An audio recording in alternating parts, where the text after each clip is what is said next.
Hello everyone, welcome to my YouTube channel Pharma Researcher. So आज की इस video में मैं आपके साथ DMER फार्मासिस्ट का 2023 ईयर का क्वेश्चन पेपर डिस्कस करने वाला हूं। सो ये एग्ज़ाम आपका 18 जून 2023 को कंडक्ट हुआ था, जिसमें आपके टोटल 100 MCQ क्वेश्चन रहते हैं, जिसमें से 40 क्वेश्चन जो हैं वो आपके फार्मेसी सेक्शन के रहते हैं। तो उन 40 क्वेश्चन को हम इस पर्टिकुलर वीडियो में डिस्कस करेंगे, जो भी फार्मेसी के क्वेश्चन यहाँ पे पूछे गए थे। सो चलिए स्टार्ट करते हैं पहले क्वेश्चन से। अगर आप इस पेपर को पूरा जो 100 क्वेश्चन इसमें रहते हैं वो पूरा का पूरा पेपर आपको चाहिए, तो पूरे पेपर का लिंक मैं आपको डिस्क्रिप्शन बॉक्स में दूंगा। तो आपको कंप्लीट 100 क्वेश्चन के साथ पूरा पेपर जो है वो मिल जाएगा, तो आप वहाँ पे चेकआउट कर सकते हैं। तो चलिए फार्मेसी के क्वेश्चन डिस्कस करते हैं। तो पहला क्वेश्चन है, dash has FDA approval since 1955 and is one of the first agents developed to treat hypertension in clinical practice. So इनमें से कौन सा एजेंट जो है ये इसको FDA अप्रूवल मिला था 1955 में, एंड ये पहला एजेंट है जो कि हाइपरटेंशन को ट्रीट करने के लिए डेवलप किया गया था। So this agent is रिसर्पिन। कौन सा एजेंट है ये? रिसर्पिन। सो यहाँ पे ऑप्शन डी इज करेक्ट। तो रिसर्पिन बेसिकली आपका एक अल्कलॉइड से डिराइव होता है, जो कि अल्कलॉइड आपका रहता है रॉ वोल्फिया। किससे ऑब्टेन होता है? रॉ वोल्फिया से, जिसका सोर्स रहता है रॉ वोल्फिया सर्पेंटिना, जिसको इंडियन स्नेक रूट भी कहा जाता है। ठीक है, एंड इसको 1955 में अप्रूवल मिला था by the FDA to treat hypertension. Next question है, broad spectrum antibiotics are those antibiotics which kill a dash range of disease causing micro organisms. जो ब्रॉड स्पेक्ट्रम एंटीबायोटिक्स होते हैं वो एंटीबायोटिक्स होते हैं जो कि एक काफ़ी वाइड रेंज, ठीक है, ब्रॉड रेंज को जो है वो ब्रॉड रेंज ऑफ बैक्टीरिया को किल करते हैं। सो यहाँ पे आपका option B, wide range of disease causing micro organism, will be the correct answer. So इसमें आपके दोनों gram positive as well as gram negative bacteria, दोनों टाइप के बैक्टीरिया को किल करने में इफेक्टिव आपके रहते हैं broad spectrum antibiotics. Next question है, dash is probably the most complex structure in known universe. ठीक है, नॉन यूनिवर्स में सबसे कॉम्प्लेक्स स्ट्रक्चर जो है वो कौन सा है? सो ह्यूमन डाइजेशन सिस्टम है, ह्यूमन हार्ट है, ह्यूमन ब्रेन है और ह्यूमन आई है। तो इसमें आपका ह्यूमन ब्रेन जो है ये सबसे ज़्यादा कॉम्प्लेक्स स्ट्रक्चर है in the known universe. So यहाँ पे आपका option C is the correct answer. तो क्यों इसे कॉम्प्लेक्स कहा गया है? क्योंकि इसमें आपके अप्रॉक्सीमेटली 86 बिलियन न्यूरॉन्स होते हैं। कितने? 86 बिलियन न्यूरॉन्स इसमें पाए जाते हैं, जिसमें आपके थाउजेंड ऑफ कनेक्शंस रहते हैं, जिसकी वजह से 100 ट्रिलियन सिनेप्सेस जो हैं वो इसमें आपको देखने को मिलते हैं। ठीक है, एंड इसके जो कनेक्शंस रहते हैं उसमें डिफरेंट डिफरेंट प्रोसेसेस आपके होते हैं, जैसे कि आपका थॉट प्रोसेसर रहता है, मेमोरी प्रोसेसर रहते हैं, इमोशंस, कॉन्शियसनेस, सो जो कि काफ़ी पार्शली अंडरस्टूड रहते हैं। ठीक है, कम्प्लीटली अंडरस्टूड नहीं है ये सारे के सारे आपके जो फंक्शंस, जिसको ब्रेन के थ्रू कंट्रोल किया जाता है। सो ये आपका काफ़ी कॉम्प्लेक्स स्ट्रक्चर रहता है आपका human brain. Then next question है, drugs and cosmetic act 1940 was originally known as. तो जो आपका DNC act, drug and cosmetic act 1940 में आया था, उसको ओरिजिनली किस नाम से जाना जाता था? So it was known as drug act 1940। Initially इसको ड्रग एक्ट 1940 नाम दिया गया था, then it was drug and cosmetic act 1940। And जो इसके रूल्स हैं, ठीक है, ड्रग एंड कॉस्मेटिक एक्ट है, ये 1940 में आया था। इसके जो रूल्स हैं, ड्रग एंड कॉस्मेटिक रूल्स, ये आपके 1945 में आए थे। देन नेक्स्ट क्वेश्चन है, scientific study of drugs and their use in medicine is known as.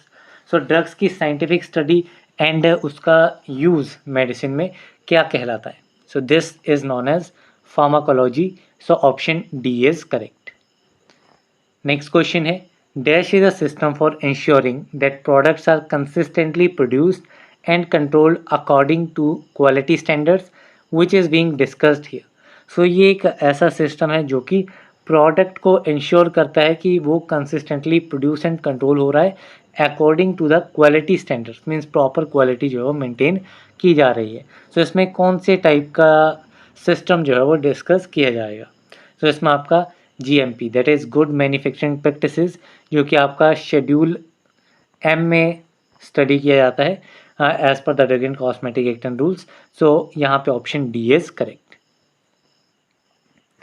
Next question है, the Indian pharmacopoeia commission IPC has become fully operational as an autonomous body from which of the following year. जो आपकी IPC है, Indian pharmacopoeia commission, ये completely fully operational कब बनी थी? तो ये देन नेक्स्ट क्वेश्चन है, Indian pharmacopoeia is published by which of the following institution. Indian pharmacopoeia का कौन सा इंस्टीट्यूशन पब्लिश करता है? So it is published by the Indian pharmacopoeia commission. ठीक है, IPC से ये पब्लिश होती है, जो कि आपकी इंडियन फार्माकोपिया कमीशन काम करती है under ministry of health and family welfare. So publish कौन करता है? पब्लिश आपका करता है Indian pharmacopoeia commission. Then next question है, hospital pharmacist are not responsible for which of the following. तो यहाँ पे ये क्वेश्चन बेसिकली आपका थोड़ा सा इनकरेक्ट वे में मेंशन किया गया है। सिंपल वेज में अगर मैं यहाँ पे देखूँ तो यहाँ पे सिंपल होना चाहिए कि हॉस्पिटल फार्मासिस्ट के रिगार्डिंग इनमें से कौन सी स्टेटमेंट ट्रू नहीं है। ठीक है, सो फर्स्ट है इसमें, hospital pharmacist are not responsible to treat patient in OPD। ठीक है, पेशेंट को ट्रीट करने के लिए रिस्पॉन्सिबल नहीं होते हैं, तो ये स्टेटमेंट आपकी एकदम सही है। सेकेंड है, monitoring the supply of all medicine use in the hospital. ठीक है, हॉस्पिटल में जो भी मेडिसिन यूज़ हो रही हैं उनकी सप्लाई को मॉनिटर करना जो है वो हॉस्पिटल फार्मासिस्ट का काम रहता है। Then hospital pharmacist are responsible to treat in OPD। ठीक है, सो ये रिस्पॉन्सिबल नहीं होते हैं, लेकिन यहाँ पे कहा गया है कि रिस्पॉन्सिबल होते हैं, मीन्स ये वाली स्टेटमेंट इसमें इनकरेक्ट रहेगी। Then hospital pharmacist are in charge of the medication stock. Medication stock का इंचार्ज आपका हॉस्पिटल फार्मासिस्ट रहता है, तो ये स्टेटमेंट भी इसमें करेक्ट है। सो यहाँ पे आपका जो नॉट करेक्ट स्टेटमेंट रहेगी रिगार्डिंग द हॉस्पिटल फार्मासिस्ट, वो आपकी रहेगी option number C। Then next question है, their price is lowest of all oral dosage form. The price of this dosage form is low when compare to each other doses form, which dosage form is being discussed here. तो यहाँ पे एक condition दी गई है, हमें correct doses form identify करनी है। So first condition है कि ये जो डोजेज फॉर्म है इसकी कॉस्ट जो है वो सभी ओरल डोजेज फॉर्म के कंपैरिजन में लोएस्ट होती है। देन जो प्राइस है इस डोजेज फॉर्म का ये लो होता है जब इसको अदर डोजेज फॉर्म के साथ कंपेयर किया जाता है। ठीक है, कंपैरिजन में एक एडवांटेज हम कह सकते हैं कि इस डोजेज फॉर्म की एडवांटेज है कि इसका प्राइस अदर डोजेज फॉर्म के कंपैरिजन में लो रहता है। तो यहाँ पे ये कंडीशन किस डोजेज फॉर्म को फुलफिल करेगी? इंजेक्शन है, सिरप है, टैबलेट है, ड्रॉप है। तो टैबलेट्स जो हैं ये आपकी सबसे चीपेस्ट होती हैं, ठीक है, सबसे सस्ती होती हैं एंड ओरली इनको इनटेक किया जाता है as compare to injection, syrup, drops. ठीक है, सो इन सभी डोजेज फॉर्म के कंपैरिजन में टैबलेट जो है ये आपकी चीप होती है। सो यहाँ पे option C is correct. Next question है, it is a term globally use to denote the pharmacy setup where pharmacists come directly in contact with the patients. Which type of pharmacy is being discussed here? So यहाँ पे हमें term identify करनी है जो कि globally use की जाती है फार्मेसी सेटअप को डिनोट करने के लिए। किस टाइप का फार्मेसी सेटअप है? ऐसा सेटअप है जहाँ पे फार्मासिस्ट जो है वो डायरेक्टली पेशेंट के कांटेक्ट में आता है। ठीक है, सो ये आपका इसमें जो टर्म यूज़ की जाएगी that will be the community pharmacies. So option C is correct. Next question है, which drug is use to reduce body temperature और टू कंट्रोल फीवर। किस टाइप के ड्रग्स जो हैं बॉडी टेम्परेचर को रिड्यूस करने के लिए या फिर फीवर को कंट्रोल करने के लिए यूज़ किए जाते हैं? So these drugs are antipyretics. Basically आपका जो बॉडी में एलिवेटेड टेम्परेचर, जो बढ़ा हुआ टेम्परेचर होता है, उसको लो करने के लिए एंटीपायरेटिक्स का यूज़ किया जाता है। नेक्स्ट क्वेश्चन है, in which year food safety and standards act passed in India. So किस ईयर में जो food safety and standard act है वो इंडिया में पास हुआ था? सो ये ईयर है आपका year 2006। So option D is correct. Next question है, which among the following are not the objective of food safety and standards act 2006। So इनमें से कौन सा food safety and standard act 2006 का ऑब्जेक्टिव नहीं है? So for laying down science based standards. ठीक है, सो ये आपका ऑब्जेक्टिव है, जो साइंस बेस्ड स्टैंडर्ड्स हैं उनको ले डाउन करना। To establish the food safety and standard authorities of India. ठीक है, food safety and standard authority of India को एस्टेब्लिश करना। Consolidate the laws relating to food. Food के साथ जो भी लॉज रिलेटेड हैं उनको कंसोलिडेट करना। Then introduction of packaged food in the mid day meal scheme. ठीक है, पैकेज फूड को मिड डे मील स्कीम में इंट्रोड्यूस करना। सो ये आपका food safety and standard act 2006 का ऑब्जेक्टिव नहीं है। तो यहाँ पे आपका ऑप्शन डी जो है वो करेक्ट आंसर रहेगा। नेक्स्ट क्वेश्चन है, which among the following drug is correctly matched with the adverse drug reaction. इनमें से कौन सा ड्रग जो है वो एडवर्स ड्रग रिएक्शन के साथ करेक्टली मैच होता है। सो मीरोपिनम एक्यूट किडनी इंजरी, नो। लेमोबुडिन भी आपका एक्यूट किडनी इंजरी कॉज नहीं करता है। प्रोटॉन पंप इनहिबिटर्स ये भी आपका हेयरिंग लॉस नहीं करते हैं। लेमिबुडिन ये आपका हेयरिंग लॉस जो है वो कॉज करता है, ये मेन एडवर्स इफेक्ट रहता है लेमोबुडिन का, hearing loss. So option D is correct. Next question है, most countries will only accept the import and sale of drugs that are internationally recognized as. So ज़्यादातर जो कंट्रीज़ हैं वो उन्हीं ड्रग्स के इम्पोर्ट एंड सेल को accept करती हैं जो कि इंटरनेशनली रिकॉग्नाइज होती हैं as GMP, that is good manufacturing practices के क्वालिटी स्टैंडर्ड्स को मेंटेन करती हैं। So option C is correct.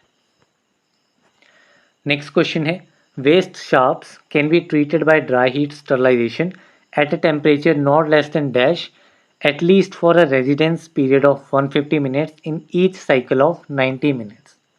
ठीक है, जो वेस्ट शाफ्ट्स रहते हैं जिनको अगर डिस्पोज करना है तो डिस्पोजल के लिए वाइट कंटेनर में इनको डिस्पोज किया जाता है जो कि ट्रांसपेरेंट रहते हैं। ठीक है, सो वेस्ट शाफ्ट को ड्राई हीट स्टरलाइजेशन के साथ ट्रीट किया जाता है। कितने टेम्परेचर पे? इसका टेम्परेचर जो है वो 185 डिग्री सेल्सियस से कम नहीं होना चाहिए। It should not less then 185 degree Celsius. And residence period कितना होना चाहिए? 150 मिनट। हर एक साइकिल जो है वो एटलीस्ट 90 मिनट्स की होनी चाहिए। तो यहाँ पे टेम्परेचर पूछा गया है, that is 185 degree Celsius. Option C is correct. Next question है, neuropharmacology studies the basic functions of which of the following. जो न्यूरोफार्माकोलॉजी स्टडीज़ रहती हैं ये किसके बेसिक फंक्शंस को स्टडी करते हैं? काफ़ी सिंपल क्वेश्चन है। तो ये आपका ब्रेन के फंक्शंस को स्टडी किया जाता है न्यूरोफार्माकोलॉजी में। तो यहाँ पे option D is correct. Next question है, the term cosmetic is defined in which section of the drugs and cosmetic act 1940। जो टर्म कॉस्मेटिक है ये ड्रग एंड कॉस्मेटिक एक्ट 1940 के किस सेक्शन में डिस्क्राइब की गई है? तो it is described in the section number 3। So option C is correct. Then next question है, which among the following is correct regarding dental pharmacology. Dental pharmacology के regarding correct statement यहाँ पे identify करनी है। तो फर्स्ट स्टेटमेंट है, it is a branch of medical science dealing with the investigation and treatment of teeth and oral cavity. ठीक है, medical science की एक ब्रांच है जो कि टीथ एंड ओरल कैविटी की ट्रीटमेंट और इन्वेस्टिगेशन के साथ डील करती है। तो एकदम करेक्ट स्टेटमेंट है। तो यही आपका ऑप्शन नंबर ए ही जो है वो करेक्ट आंसर रहेगा। अदर ऑप्शंस भी देख लेते हैं, जैसे it is a branch of medical science dealing with the investigation and treatment of year and oral cavity. Year के साथ डील नहीं करता है। देन नेक्स्ट है, it is a branch of medical science dealing with the investigation and treatment of only gums. सिर्फ gums के साथ deal नहीं करता है, आपका टीथ एंड ओरल कैविटी पूरा इसमें कवर होता है। नेक्स्ट है, it is a branch of medical science dealing with the investigation and treatment of only teeth. सिर्फ टीथ के साथ भी डील नहीं करता है, ओरल कैविटी पूरा आता है। ठीक है, तो प्रीटी क्लियर है, option A is correct. Next question है, sometimes refer to as augmented reactions which are dose dependent and predictable on the basis of pharmacology of the drug. Which type of reaction is being discussed here? So ये आपके ऐसे adverse drug reactions हैं जिनको augmented reactions भी कहा जाता है। ठीक है, ये आपके डोज डिपेंडेंट होते हैं, प्रेडिक्टेबल इन नेचर होते हैं। So these type of reactions are type A reactions. So option B is correct. Next question है, which among the following does not comes under the basic common medical equipment list needed to run a hospital? कौन सा इसमें से setup आएगा जो कि basic common medical equipment list के साथ डील करता है टू रन अ हॉस्पिटल? ठीक है, डज नॉट कम, ठीक है, जो कि डील नहीं करेगा basically. So OPD out patient department obviously रहेगा, OT setup, operation theatre setup रहेगा, लेबोरेटरी रहेगी, गार्डन इसमें नहीं आएगा। काफ़ी सिंपल क्वेश्चन है ये। So option D is correct. Next question है which among the following statement is not correct regarding classification of drugs. कौन सी स्टेटमेंट जो है वो ड्रग की क्लासिफिकेशन के रिगार्डिंग करेक्ट नहीं है। तो फर्स्ट स्टेटमेंट है glycoside alkaloid steroid are the chemical nature of drugs. ठीक है, ग्लाइकोसाइड अल्कलॉइड एंड स्टीरॉइड ये आपके केमिकल नेचर होते हैं ड्रग के। Then drug can be classified on the basis of organ system affected. जो ड्रग है उसको हम क्लासीफाई किया जा सकता है on the basis of organ system affected. ठीक है, कौन सा ऑर्गन सिस्टम आपका अफेक्ट हुआ है उसके बेसिस पे ड्रग को क्लासीफाई किया जा सकता है। तो ये भी करेक्ट है। Glycoside alkaloid steroid are the natural nature of the drug. जो ग्लाइकोसाइड अल्कलॉइड एंड स्टीरॉइड है ये ड्रग का नेचुरल नेचर नहीं है, ये आपके सेकेंडरी मेटाबोलाइट होते हैं जिनको ड्रग के जो नेचुरल प्रोडक्ट्स होते हैं उनसे एक्सट्रैक्ट किया जाता है। ठीक है, केमिकली या आइसोलेट किया जाता है। तो these are not the natural nature of the drug. So ये स्टेटमेंट इसमें करेक्ट नहीं रहेगी। Then drugs can be classified on the basis of symptoms or disease in which they are used. Drugs को हम क्लासीफाई कर सकते हैं symptom के बेसिस के ऊपर भी एंड किस डिजीज़ में उसका यूज़ किया जा रहा है उसके बेसिस पे भी। तो ये भी करेक्ट है, ये भी करेक्ट है, ये भी करेक्ट है। सो इसमें इनकरेक्ट स्टेटमेंट है आपकी option number C. So this will be the correct answer for this question. Next question है which of the following is not correct regarding storage of drugs at ward or unit level. इनमें से कौन सा statement जो है वो correct नहीं है regarding the storage of drugs at ward or unit level. First statement है इसमें oil and similar substances should be kept in a hot and open area. जो ऑयल एंड सिमिलर सब्सटेंसेस रहते हैं इनको हॉट एंड ओपन एरिया में रखना है। तो ये स्टेटमेंट इसमें करेक्ट है। ठीक है, स्टोरेज कंडीशन प्रॉपर रहती हैं, ओपन एरिया में इसको नहीं रख सकते आप। नेक्स्ट है आपका label each container clearly and properly with adequate instructions of storing. हर एक जो कंटेनर है उसको प्रॉपरली एंड क्लियरली उसके ऊपर लेबल लगा हुआ होना चाहिए जिसके ऊपर एडिक्वेट सफिशिएंट इंस्ट्रक्शंस होनी चाहिए स्टोरिंग की। तो ये स्टेटमेंट करेक्ट है। नेक्स्ट है poison should be kept entirely away from other drugs and clearly marked poison. ठीक है, तो जो भी पॉइजनस ड्रग्स हैं या पॉइजन है उसको अदर ड्रग्स के से दूर रखना है एंड उसको क्लियरली मार्क करना है कि ये पॉइजन है। ठीक है, पॉइजन का मार्क उस पर होना चाहिए ताकि गलती से भी उसका यूज़ ना हो जाए। नेक्स्ट है the ward in charge is legally authorize to process possess control drugs for use in her or his ward or unit. जो वार्ड इन चार्ज है उसका लीगल ऑथराइजेशन होती है सभी कंट्रोल ड्रग्स के ऊपर जिस भी वार्ड या यूनिट में वो काम कर रहा है। तो ये स्टेटमेंट इसमें करेक्ट है। नॉट करेक्ट वाली कौन सी है? Option number A. Next question है dash is not correct regarding drugs and cosmetic act 1940। इनमें से कौन सी statement drug and cosmetic act 1940 के रिगार्डिंग करेक्ट नहीं है? फर्स्ट स्टेटमेंट है drugs and cosmetic act does not defines manufacture in relation to drug and cosmetic act. जो drug and cosmetics रहते हैं ये मैन्युफैक्चर को डिफाइन नहीं करते हैं in relation to drug and cosmetics. ये स्टेटमेंट नॉट करेक्ट है। ठीक है, इनकरेक्ट है। नेक्स्ट ऑप्शन है the term cosmetic is defined in section 5 of the act. तो जो कॉस्मेटिक टर्म है ये आपकी सेक्शन 5 में नहीं दे रखी है। प्रीवियस हमने एक क्वेश्चन देखा था सेक्शन 3 में आपकी कॉस्मेटिक की डेफिनेशन जो है वो दे रखी है। तो ये स्टेटमेंट भी इसमें इनकरेक्ट रहेगी। नेक्स्ट है आपकी the drug and cosmetic act including the rules does not define or distinguish the term drug and medicine. ठीक है, सो ये ड्रग एंड मेडिसिन को डिफाइन या distinguish drug and cosmetic act में नहीं किया गया है। तो ये वाली स्टेटमेंट इसमें करेक्ट है। नेक्स्ट ऑप्शन है the term drug is defined in the drugs and cosmetic act. जो ड्रग टर्म है ये आपका ड्रग एंड कॉस्मेटिक एक्ट में डिफाइन की गई है जो कि आपके किस सेक्शन में दी गई है? So it is given in the section number 3B। ठीक है, 3B में ये डेफिनेशन इसकी दे रखी है। जो हमने ऊपर वाला ऑप्शन देखा था ऑप्शन नंबर सी जिसमें drug and cosmetic act including the rules does not define or distinguish the terms drug and medicine. ठीक है, इनको डिस्टिंग्विश नहीं किया गया है। ठीक है, हालांकि ड्रग को डिफाइन किया गया है। ठीक है, तो ये दोनों ही स्टेटमेंट जो है वो करेक्ट रहेंगी। नॉट करेक्ट पूछा गया था तो ऑप्शन ए एंड बी ये दोनों स्टेटमेंट जो है वो इसमें इनकरेक्ट हैं। ठीक है, तो ये दोनों ही आपके करेक्ट आंसर रहेंगे both A and B. Next question है dash can be defined as a chemical substance of non structure other than a nutrient or an essential dietary ingredient. सो इनमें से कौन से टर्म जो है वो डिफाइन की जाएगी एज अ केमिकल सब्सटेंस जिसका स्ट्रक्चर नॉन है, अदर देन न्यूट्रिएंट या न्यूट्रिएंट नहीं है, या फिर असेंशियल डाइटरी इंग्रेडिएंट भी ये नहीं है। So this is non as drug. So option B is correct. Next question है streptomycin, chloromycetin and tetracycline is an example of which forms of drug. जो स्ट्रेप्टोमाइसिन है, क्लोरोमाइसिटिन है, टेट्रासाइक्लिन है, किस टाइप की ये ड्रग्स हैं? So these are the antibiotic drugs.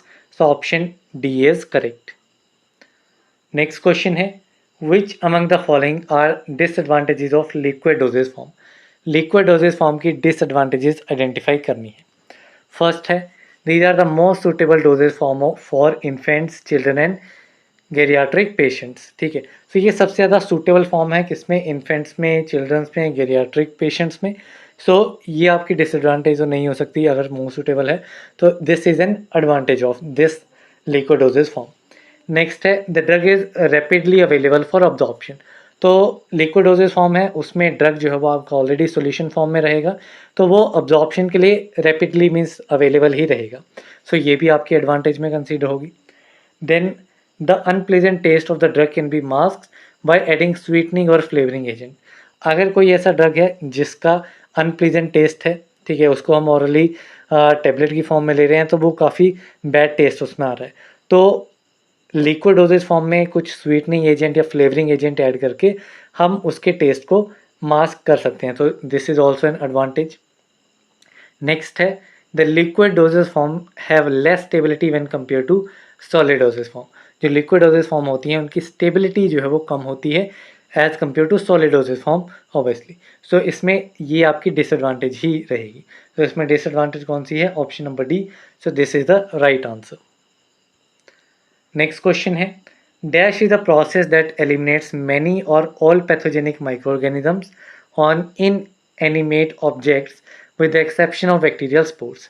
सो इनमें से कौन सा एक ऐसा प्रोसेस है जो कि पैथोजेनिक माइक्रो ऑर्गेनिजम्स को एलिमिनेट करता है कम्प्लीटली या फिर मोस्ट ऑफ, ठीक है, किसी भी इन एनिमेट ऑब्जेक्ट से, with the exception of bacterial spores, bacterial spores को छोड़ के। So this particular process is disinfection describes। so option B is correct। next question है acute kidney injury is an adverse drug reaction by which of the following drug। जो acute kidney injury है ये किस टाइप के drugs का adverse drug reaction है? so it is adverse drug reaction of proton pump inhibitors। so option D is correct। next question है Pharmacy Council of India governed by the provisions of the Pharmacy Act, in which year was this act passed? So PCI Pharmacy Council of India जो है ये govern होती है pharmacy act के provisions के accordingly, ठीक है। किस ईयर में इस एक्ट को पास किया गया था? सो ये आपका पास हुआ था इन the year 1948। Basically pharmacy act के बारे में पूछा गया है, तो फार्मेसी एक्ट 1948। अब इसकी अमेंडमेंट्स हुई हैं 2023 में, तो वो भी आप स्टडी कर सकते हैं। देन नेक्स्ट क्वेश्चन है Indian pharmaceutical association created a division in which year to make the pharmacist aware of their role in the community। so जो इंडियन फार्मास्यूटिकल एसोसिएशन है इसने एक डिवीज़न क्रिएट की है। किस ईयर में ये डिवीज़न क्रिएट की थी? क्यों क्रिएट की गई है?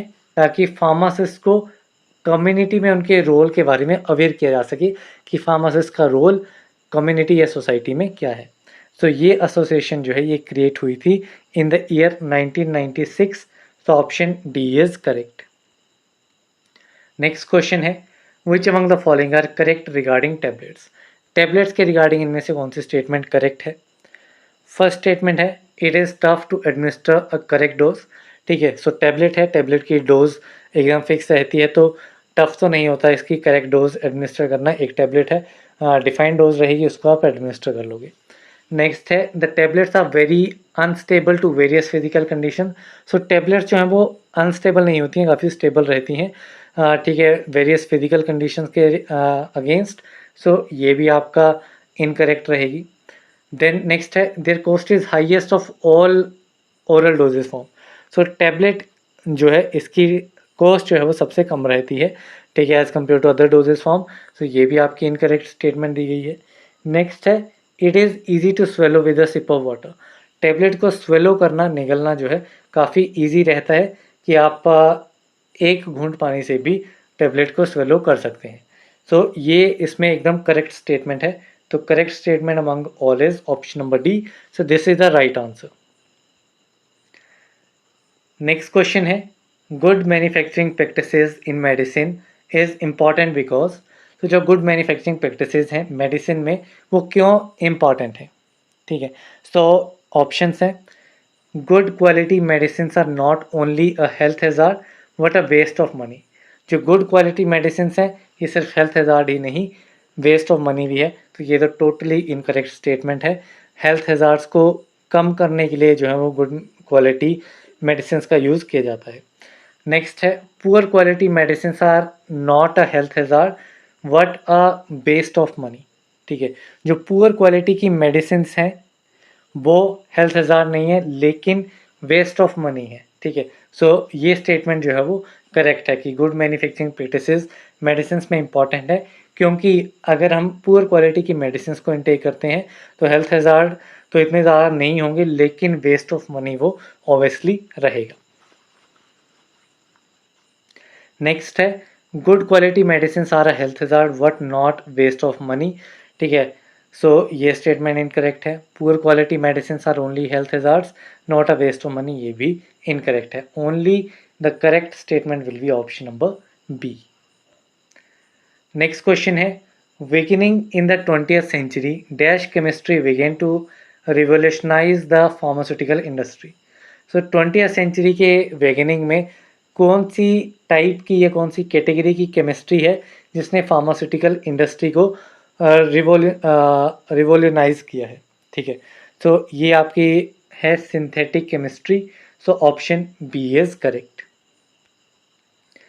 नेक्स्ट क्वेश्चन है liquid dosages forms are broadly classified into how many groups.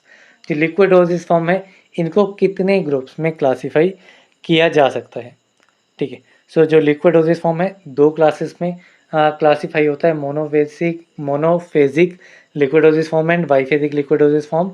सो यहाँ पे आपका ऑप्शन बी जो है वो करेक्ट आंसर रहेगा। नेक्स्ट क्वेश्चन है to help a person suffering from a psychological disorder which of the following issues are not important. अगर किसी ऐसे पर्सन को हेल्प करना है जो कि साइकोलॉजिकल डिसऑर्डर सफ़र कर रहा है, सो कौन से इश्यू जो हैं वो इसमें इम्पॉर्टेंट नहीं है।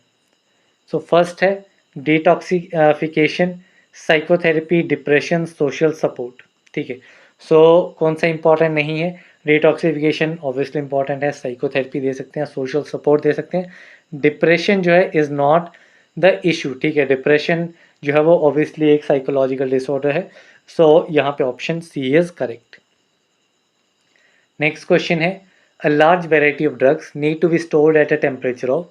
सो लार्ज वेराइटी ऑफ ड्रग्स को किस टेम्परेचर पे स्टोर किया जाना चाहिए। तो उनको स्टोर किया जाता है 15 टू 20 डिग्री सेल्सियस। जो मेजॉरिटी ऑफ ड्रग्स रहते हैं उनको 50 टू 20 डिग्री सेल्सियस पे स्टोर किया जाता है। सो इसमें आपका ऑप्शन डी इज़ करेक्ट। तो यहाँ पे आपके फार्मेसी के टोटल 38 क्वेश्चन ही यहाँ पे दिए गए थे, बाकी अदर सब्जेक्ट्स के क्वेश्चन थे। कंप्लीट क्वेश्चन पेपर आपको देखना है, डिस्क्रिप्शन बॉक्स में आप जाइए, आपको क्वेश्चन पेपर का लिंक मिलेगा, आप वहाँ से डाउनलोड कर सकते हैं। साथ ही अगर आपके पास इसके अलावा और प्रीवियस ईयर के क्वेश्चन पेपर हैं DMER फार्मासिस्ट के, तो वो आप मेरी मेल ID पे शेयर कर सकते हैं, तो हम उन क्वेश्चन पेपर को भी साथ में डिस्कस करेंगे। साथ ही अगर आप इस पर्टिकुलर एग्ज़ाम की तैयारी कर रहे हैं, ठीक है, किसी भी ईयर में आप तैयारी कर रहे हैं, तो एक प्लेलिस्ट मैंने क्रिएट की हुई है जिस पे आपको वीडियोस डिफरेंट वीडियोस मिलेंगी। सो उन वीडियोस को आप चेकआउट कर सकते हैं, सिलेबस के अकॉर्डिंगली वीडियोस क्रिएट की गई हैं, तो उसमें आपको काफ़ी हेल्प मिल जाएगी इस पर्टिकुलर एग्ज़ाम के regarding. So that's all for this particular video. मिलते हैं अगली वीडियो में, तब तक के लिए थैंक यू वेरी मच।